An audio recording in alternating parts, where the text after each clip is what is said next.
हम अभी तक वर्मिलियन शहर पहुंच गए होते अगर तुम दोनों ने लड़ना बंद कर दिया होता। हम पहले ही लेट हो चुके हैं और मैं तुम दोनों को याद दिला दूं, हमें शो शुरू करना है। हेलो, मेरा नाम है योगी और हमारी मुलाकात बार बार होगी।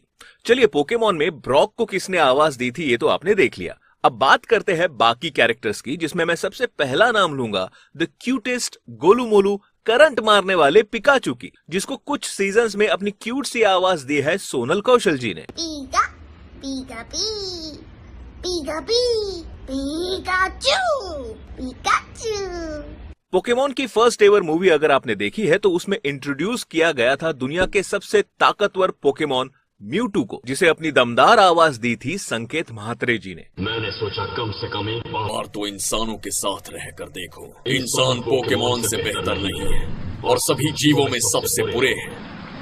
अगर मुझे किसी कमजोर और बुरे इंसान का हुक्म मानते हुए जीना पड़े तो मेरे लिए इस ग्रह पर रहने का कोई मतलब नहीं है। पोकेमॉन में ऐश के पास हमेशा एक पोके टैब रहता है जो हमेशा ऐश को पोकेमॉन को समझने में मदद करता है। उसकी रोबोटिक वॉइस बने हुए थे मिस्टर राजेश कावाजी। ट्रेनिंग के दौरान एक पोकेमॉन हमेशा पोकेबॉल के अंदर ही रहता है, पर ऐसा हमेशा जरूरी नहीं है। कुछ पोकेमॉन को आजाद रहना पसंद है। इस सीरीज में टीम रॉकेट नाम से 3 नमूनों की एक टीम थी जो हमेशा पोकेमॉन को पकड़ने में लगी रहती थी, खासकर पिकाचू को, जिसमें से जेम्स को आवाज दी है मिस्टर राजेश शुक्ला जी ने। हमने पिकाचू को पकड़ने की बहुत कोशिश की लेकिन नाकामयाब हुए। उसके बाद हमने ये मशीन बनाई। पेश है हमारी नई मशीन जिसे हम कहते हैं इससे जो टकराएगा वो खुद टूट फूट जाएगा।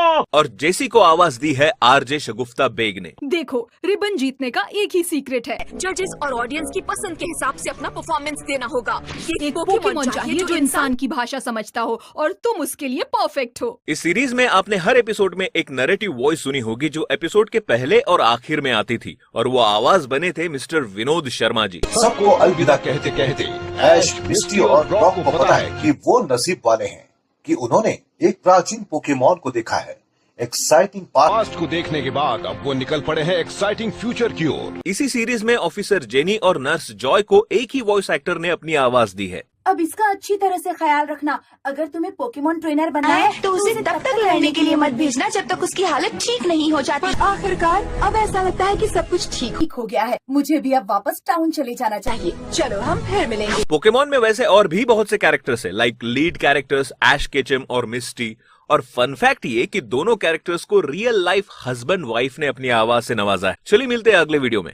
बाय।